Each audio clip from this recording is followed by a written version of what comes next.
dans ce nouvel épisode créatif. Moi, c'est Caroline ou Carofolise.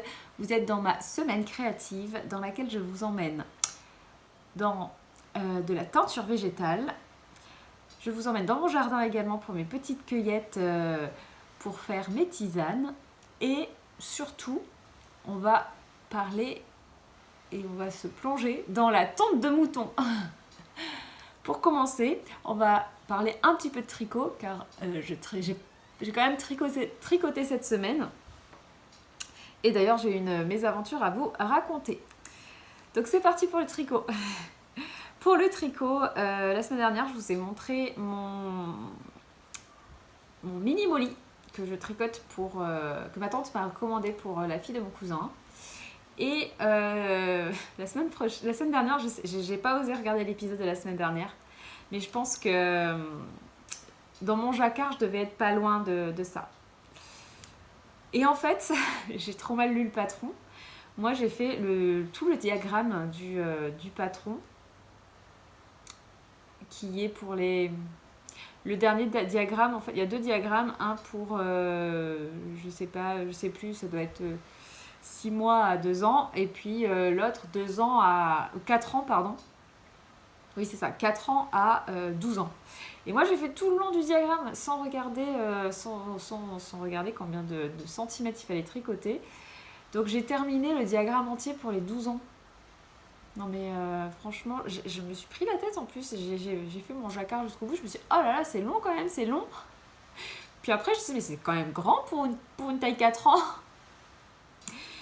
Et je commence à... Donc je sors mon mètre, je calcule parce qu'il y avait écrit qu'il fallait que ça fasse combien? Je sais plus, 14 cm.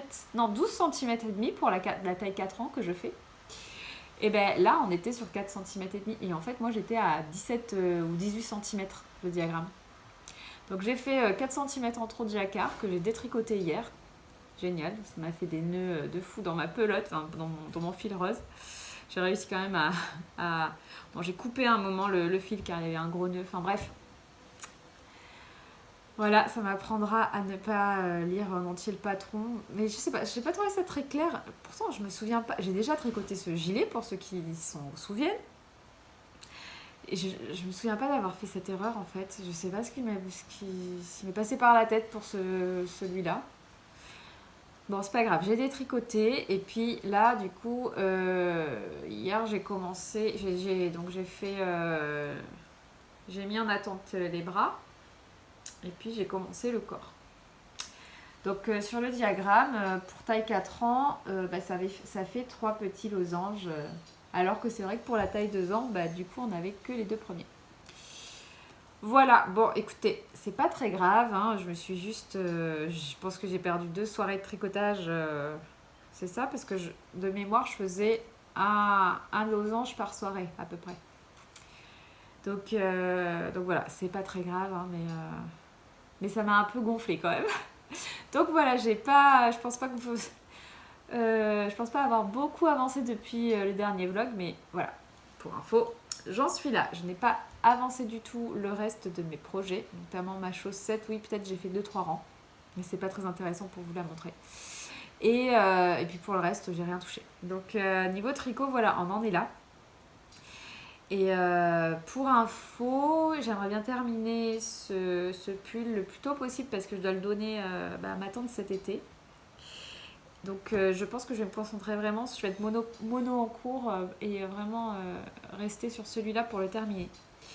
Je suis quand même en train de chercher un petit modèle il y a un bébé qui va naître dans mon entourage et du coup je voulais lui faire un petit bonnet de naissance.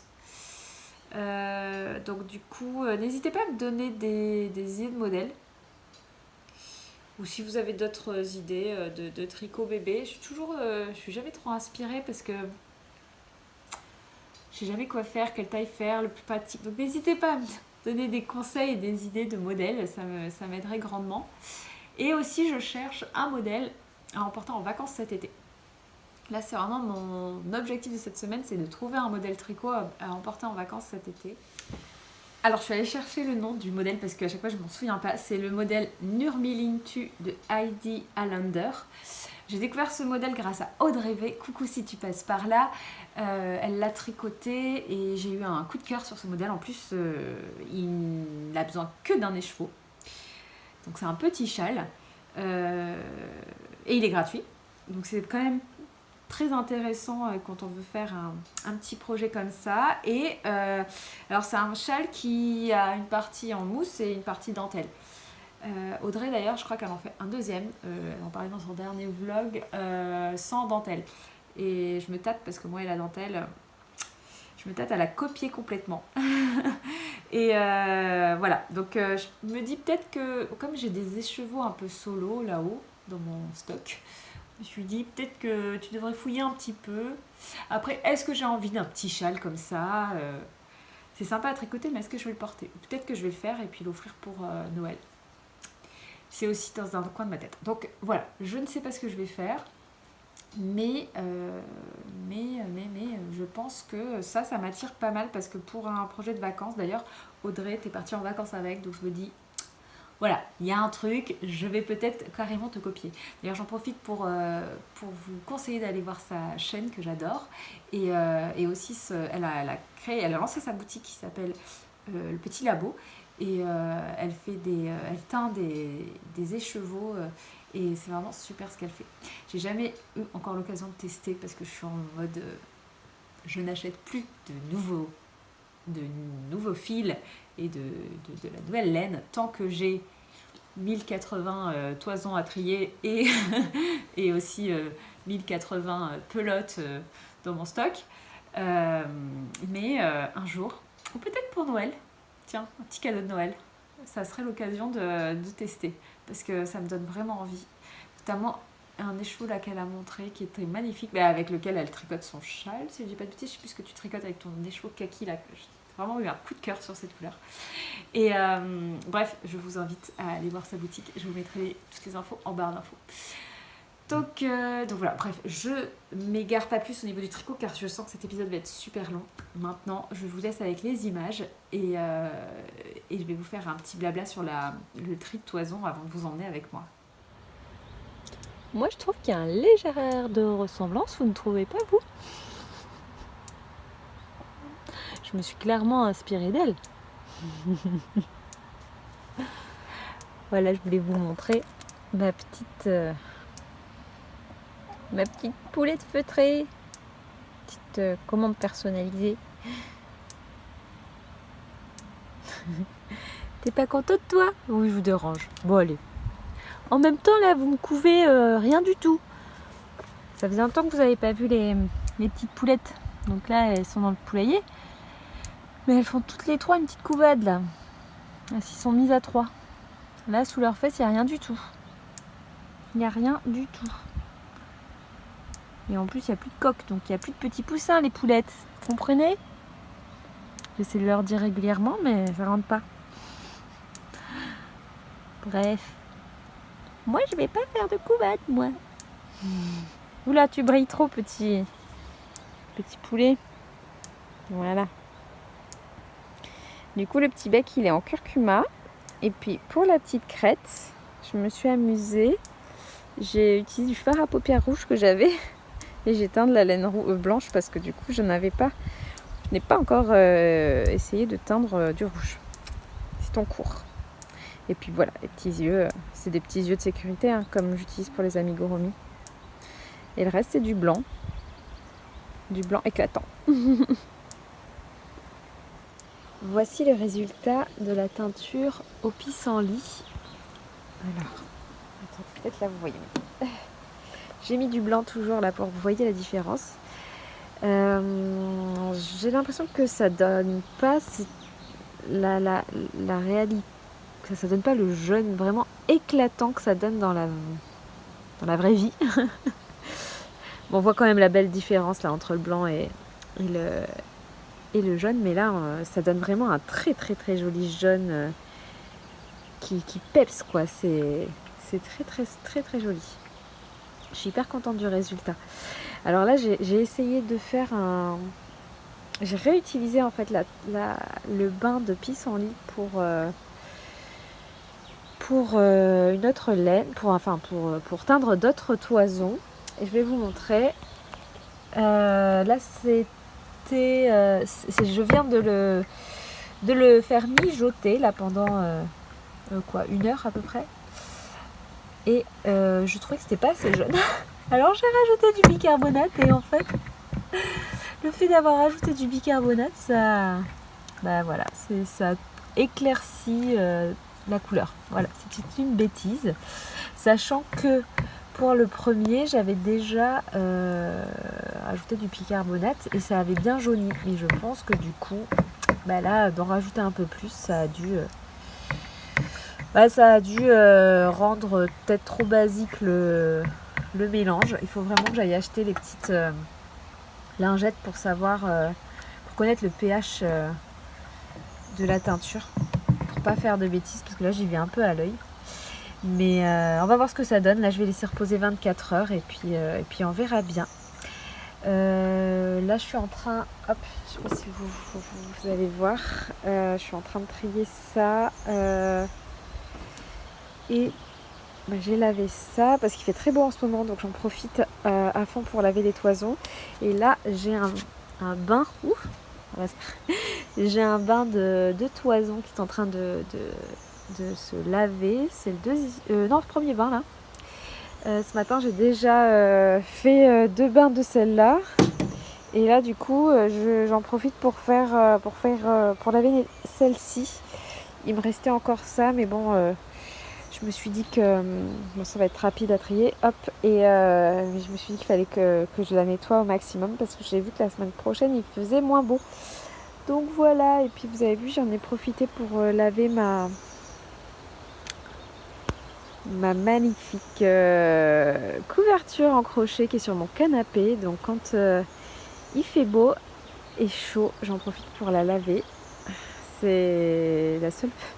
Je l'ai mis un peu comme ça, j'espère que je vais aller la bouger un peu pour pas qu'elle prenne de forme. Je la lave tout simplement en mode délicat dans ma machine et c'est nickel. Je fais ça 1 à 2 fois par an et c'est trop cool. Je sais pas vous, comment vous faites pour vos couvertures en crochet, mais moi je trouve que c'est le mieux. Là je vais aller la retourner parce ça fait un moment qu'elle sèche. Je pense que peut-être qu'elle est même sèche avec la chaleur qu'il fait alors qu'on est, je sais pas, il est 10h30. Bref, voilà, donc je vais voir, je vais finir de trier tout ça, puis je vais peut-être aller me faire une petite cueillette d'ortie.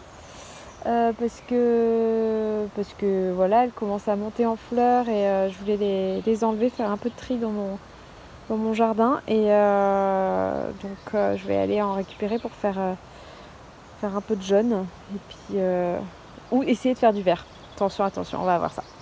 Allez, voilà, je voulais vous montrer les teintures tout ensemble pour que vous voyez les différences. Alors, nous avons ici de la blanche toute simple, naturelle, non teinte. Ici, nous avons le rumex non mordancé, rumex non mordancé, curcuma non mordancé, deuxième bain de curcuma non mordancé, je vais y arriver. Ici, une légère différence entre les deux, peut-être qu'en fait j'aurais dû les placer un peu comme ça pour que vous voyez mieux. Là vous avez le mélange que j'avais fait ortie digital parce que j'avais eu la même couleur, mordancé avec la lin et la crème de tarte. Et là c'est le pissenlit mordancé à lin crème de tarte. Voilà, pour l'instant c'est tout ce que j'ai fait au niveau des tests.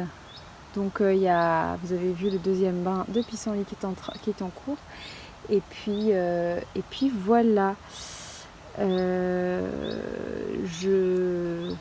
vais continuer mes expériences. Mais voilà, c'était pour vous montrer quand même toutes les couleurs ensemble. Je trouve ça super sympa.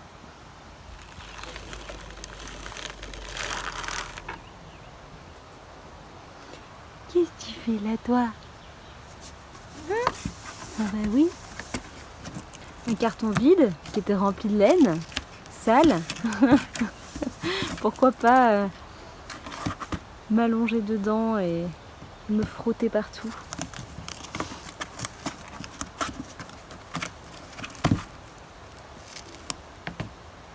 Qu'est-ce qu'elle t'a fait cette poignée, là? Elle a l'air délicieuse, hein. J'aime bien. Oui. Bon allez, je retourne carder moi. Je suis en train de carder de la toison marron.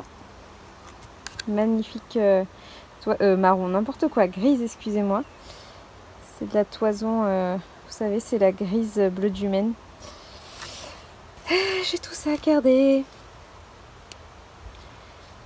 Donc j'ai pas mal de boulot et cet après-midi j'ai déjà cardé pas mal de toison marron. Donc je vais un peu continuer mais après j'arrête parce que c'est un peu fatigant. Voilà ce que je vais carder.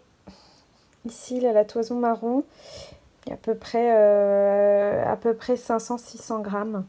C'était de la toison que j'avais triée et lavée depuis un moment qu'il fallait carder. Donc voilà, j'ai m'y suis mise et j'ai fini.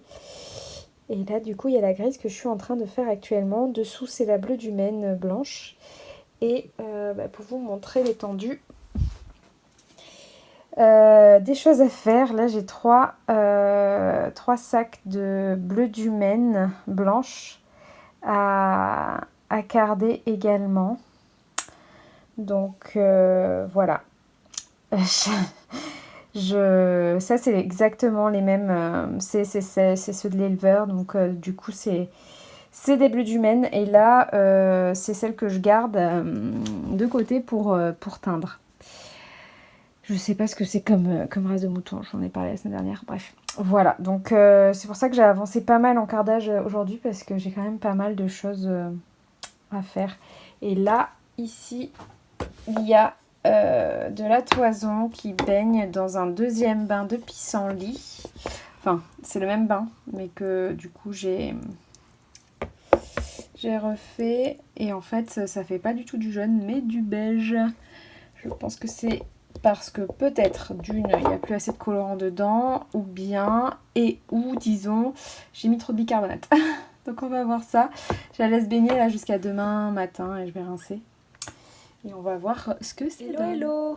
Je voulais vous montrer les teintures du jour. Alors c'est de la lumière artificielle, je suis désolée. Je vous montrerai ça une fois séché, mais je voulais vous montrer quand même une fois mouillée. Donc là nous avons la décoction de plantain. Donc ça donne pour l'instant un beige. Un beige clair. Très très léger. Mordancé à lin crème de tartre. Qu'avec les feuilles de plantain. Donc là ça a été cuit et là ça va reposer toute la nuit. Ici nous avons la décoction de fleurs de pissenlit. Alors j'ai rajouté du bicarbonate comme j'ai fait la dernière fois pour avoir un joli jaune. Mais non, ça veut pas aujourd'hui. Je sais pas pourquoi, on va voir. Ça va être... Là aussi ça a été cuit, donc on verra toute la nuit ce que ça donne, mais ça fait pas le jaune de la dernière fois. Pourtant j'ai respecté les mêmes, je pense les mêmes grammes. Là nous avons l'ortie, mais nous avons l'ortie pas mordancée.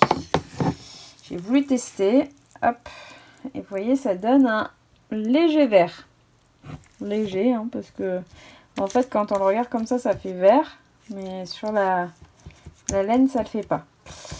Donc, j'ai rien fait à cette laine. C'est de la laine toute simple, pas mordancée, rien du tout. Donc, je pense que je vais la diviser en deux et peut-être tester, faire des tests. Je vous montrerai ça.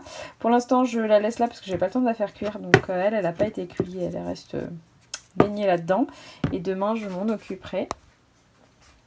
Et là, juste, je vais vous montrer en fait les cônes d'aulne que j'ai récupérés il y a quelques jours, début de semaine. J'ai laissé macérer dans de l'eau.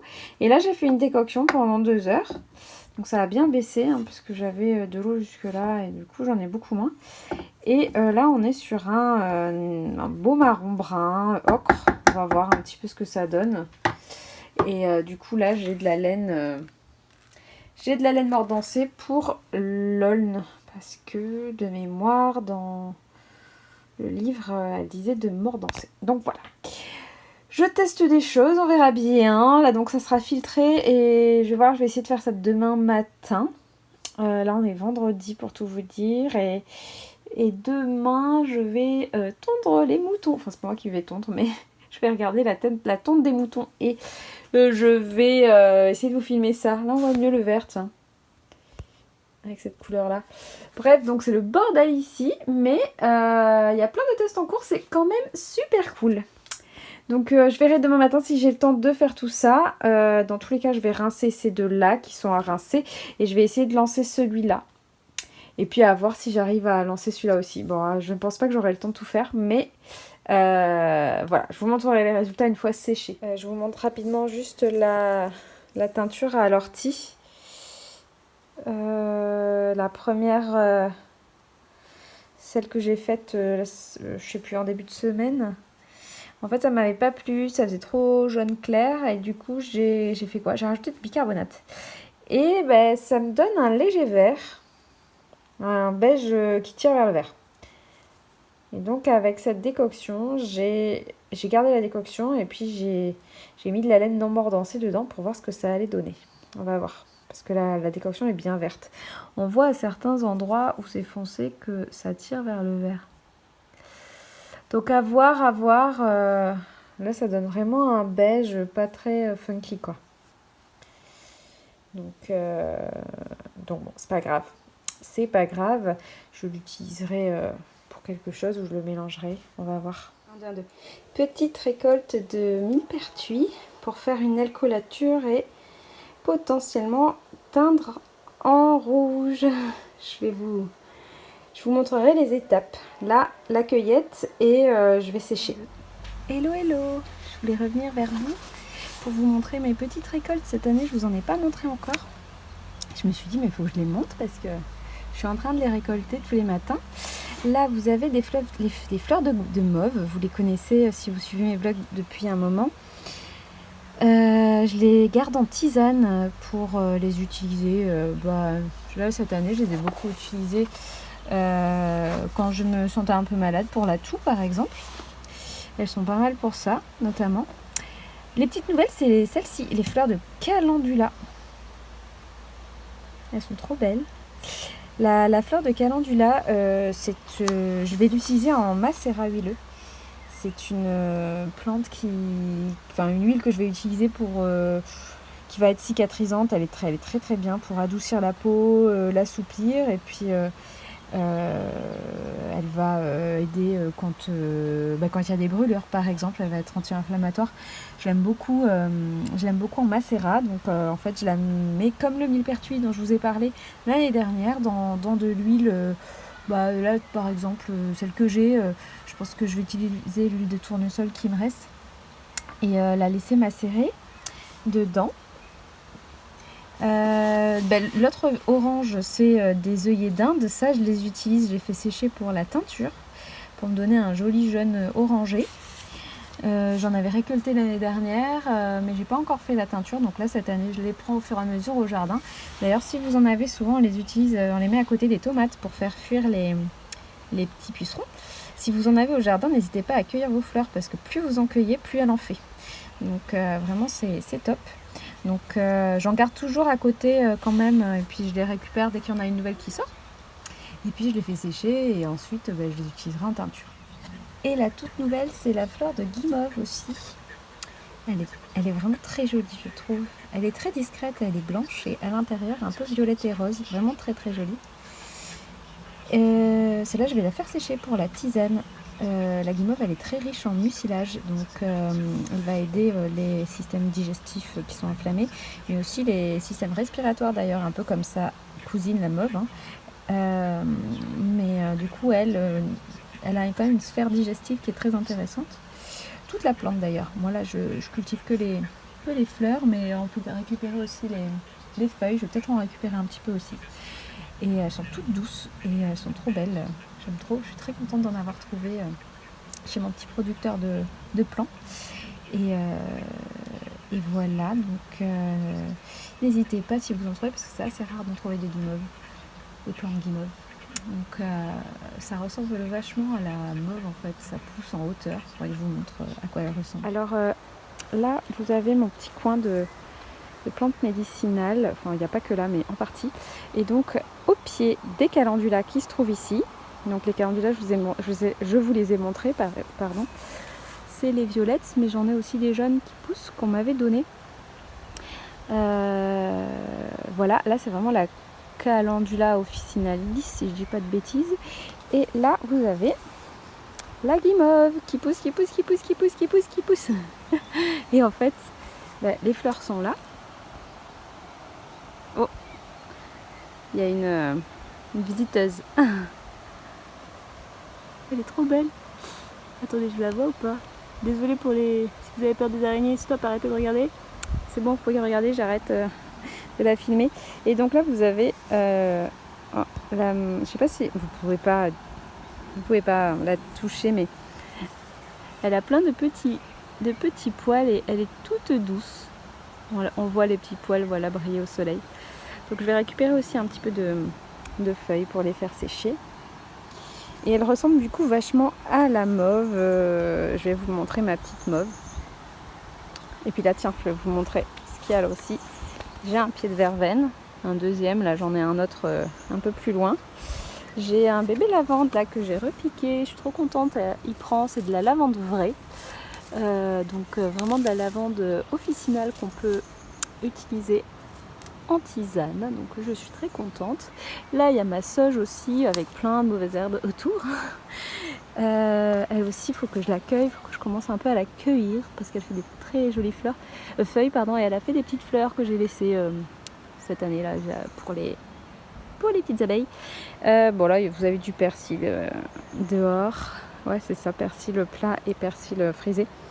Par là vous avez du romarin et du thym, pas mal de thym dans l'herbe. De ce côté et de l'autre côté il y a du thym, j'en ai mis partout. Et puis du romarin qui a pris, ouais là, qui est en train de pousser. Après le romarin, moi je l'ai là-bas. Là, bah, je vais vous amener, tiens. Là vous avez mon romarin.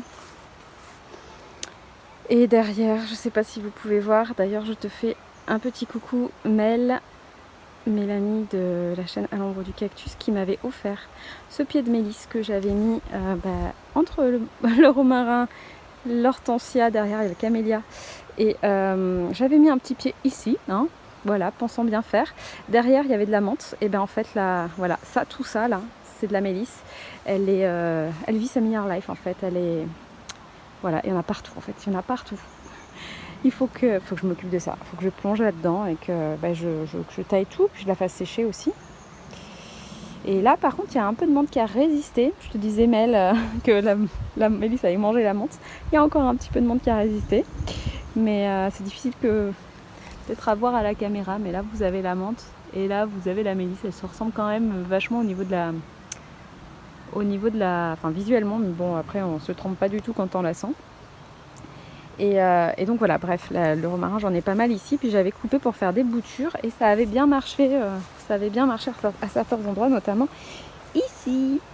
Et donc je vais vous emmener, il y a une petite rose là que j'avais planté, un petit rosier qui était caché à l'ombre, je l'avais mis là et j'ai l'impression que ça va, il est content. Là il y a une petite rose qui va peut-être sortir, donc je suis contente. Il y a plein de trèfles partout. C'est insupportable, je paille, mais ça pousse quand même. On a beaucoup trop d'eau cette année. Voilà, alors attendez, je vais vous amener dans l'autre endroit. Là aussi, il faudrait désherber, ne me jugez pas. Donc là, j'ai encore un pied de sauge. Par ici, j'ai encore un pied de verveine.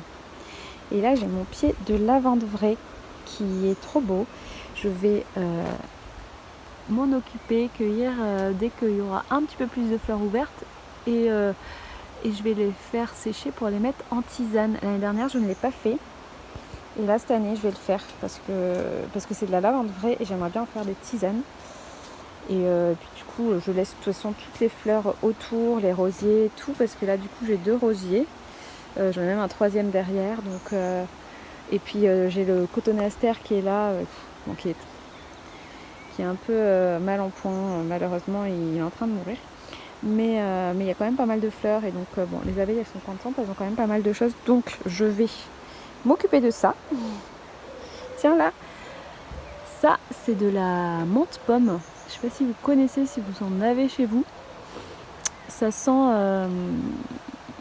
Ça sent assez fort, je trouve. Une menthe un peu piquante, un peu poivrée. Mais c'est pas de la menthe poivrée, c'est de la menthe pomme. Donc je l'utilise aussi, je la fais sécher, elle aussi. Elle a poussé toute seule par ici. C'est la fête, tout le monde fait n'importe quoi ici, hein, vous pouvez voir, voilà. Là, c'est plein de bébés cotonnés astères qui poussent. Bah, je les ai laissés vu que celui-là est en train de mourir. Mais là, par exemple, tout ça, il faut que j'enlève, quoi. J'avais fait déjà un tas ici, bon bref. On arrête de parler de ça. Et donc là, je voulais vous montrer ma mauve qui est dans un sale état, hein, on peut le dire. Regardez là. En fait, je sais pas trop ce qu'elle a. Elle fait un peu la tête. Alors je sais pas si c'est la pluie, s'il a fait trop humide. Mais elle a quand même donné pas mal de fleurs que je récupère au fur et à mesure. Alors j'aurais peut-être dû la tailler davantage. Là, c'est le pied de l'année dernière en fait. Mais pourtant, le pied, je l'avais taillé, vous voyez. Je l'avais bien taillé. Et du coup, il y a plein de petites de mini-pousses qui repoussent, qui reprennent. Donc je me dis, bon, peut-être que ça va aller. C'est peut-être les feuilles qui font la tête. Et là, je sais pas, jusqu'où elle va grimper, si elle va faire tout le pan du mur. Mais voilà, donc là, c'est ma petite mauve. Ma petite, entre guillemets. Et c'est à elle que je prends mes petites feuilles.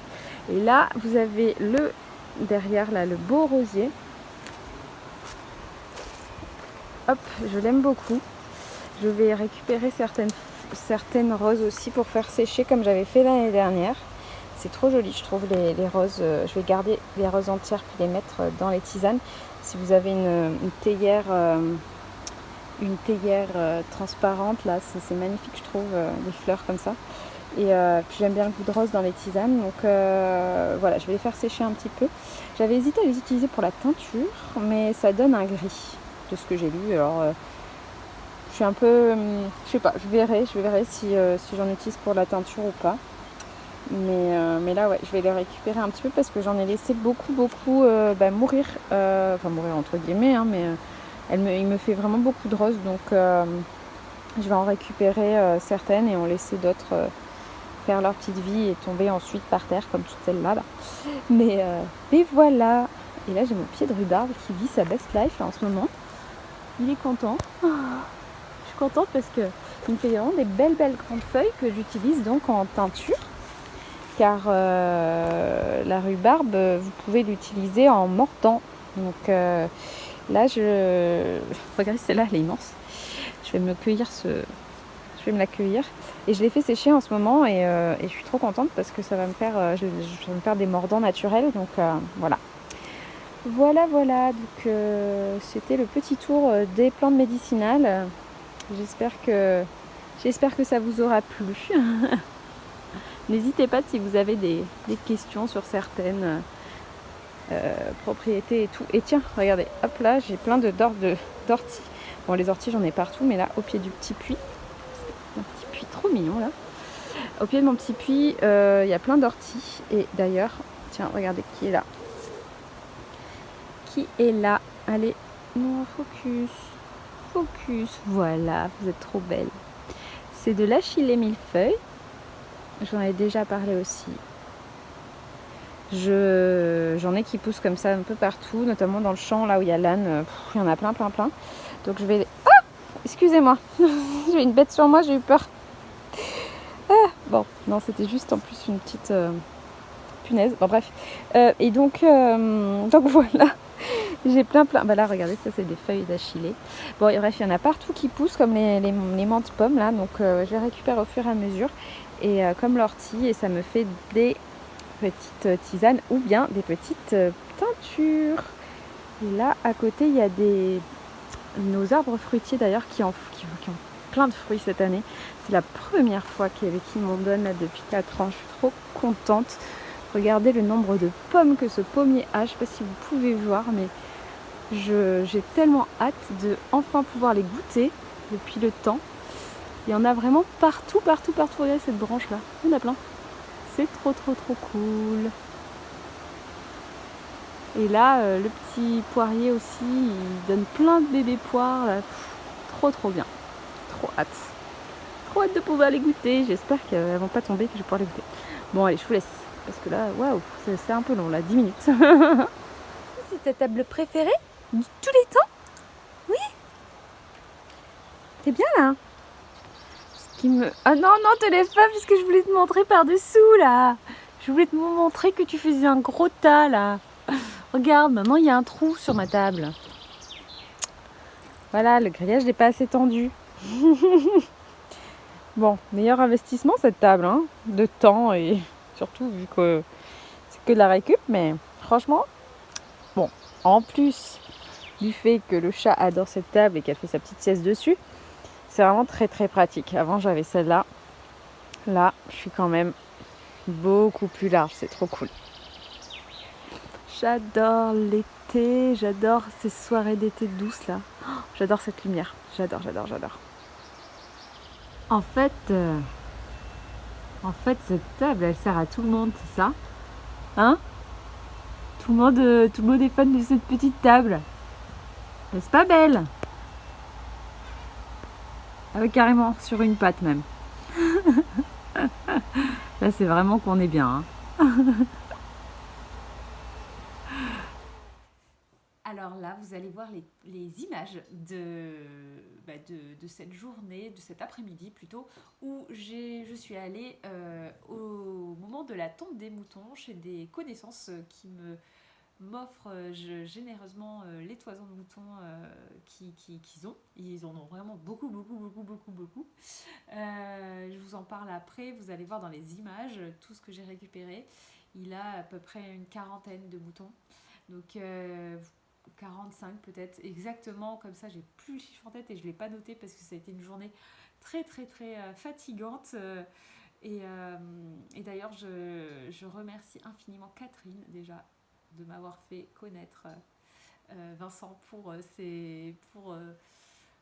fait qu'il m'offre à chaque fois ces belles toisons et cette expérience de tente que j'ai beaucoup aimée. Et je le remercie aussi pour les images parce que vous allez voir des images qu'elle a tournées. Et merci d'avoir fait toutes ces vidéos et d'être venue avec moi. Et voilà, donc d'ailleurs Catherine, elle a une chaîne, je vous en ai déjà parlé si vous avez déjà vu mes vlogs, mais elle a une chaîne avec sa fille Clémence. Cette chaîne s'appelle Mulot Tricot et je vous invite vivement à aller la voir parce que c'est un puits de science tricotesque, Catherine, donc n'hésitez pas à aller la voir et à aller écouter tout ce qu'elle vous dit parce que c'est hyper intéressant. Et donc voilà, c'était une super journée. C'était assez fatigant parce que voilà, j'ai trié sur place, ça m'a permis en fait de récupérer mes toisons et de pouvoir éviter qu'elles traînent et qu'elles soient toutes abîmées et surtout d'enlever toutes les parties que j'utilise pas, notamment celle au niveau de l'arrière-train, celle au niveau de la tête, autour de la tête, souvent c'est assez feutré, donc je l'utilise pas, et là du coup j'ai tout trié sur place. Et puis Vincent, celui qui a les moutons, garde de toute façon une partie des toisons avec plaisir parce qu'il l'utilise en paillage lui aussi, donc c'était super. J'ai pu faire mon petit tri, ma petite sélection, et voilà, et vous allez voir du coup, moi et malheureusement il a plu le jour de la tonte, juste avant la tonte, donc les moutons étaient un peu mouillés. Donc j'ai eu de la chance car le lendemain il a fait très beau, donc j'ai pu étaler toutes mes toisons sur des bâches, vous allez voir, et elles ont pu sécher, et donc je suis super contente. Là elles sont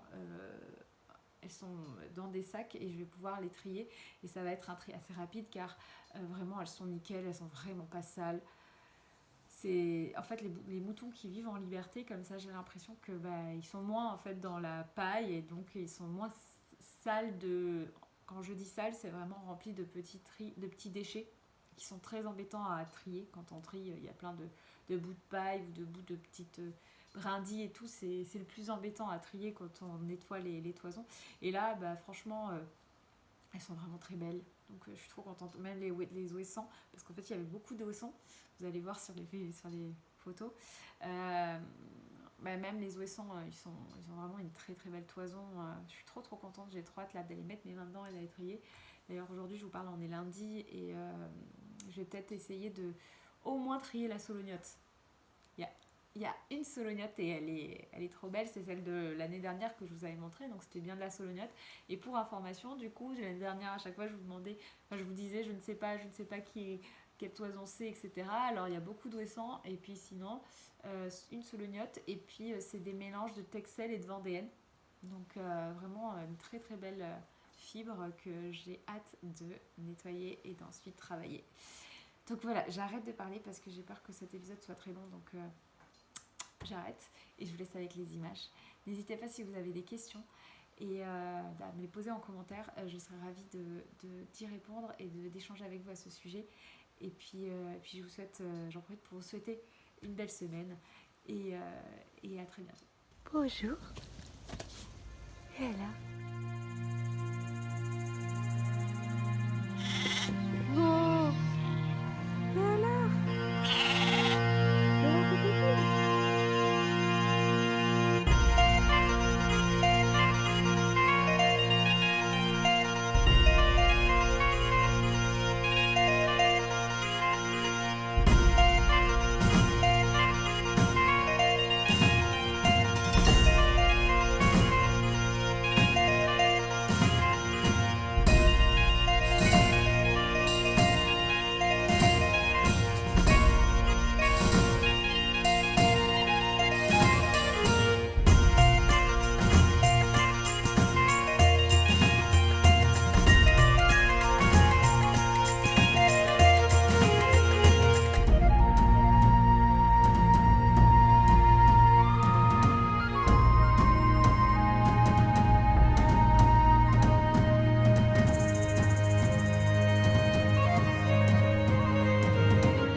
Et voilà l'étendue des dégâts.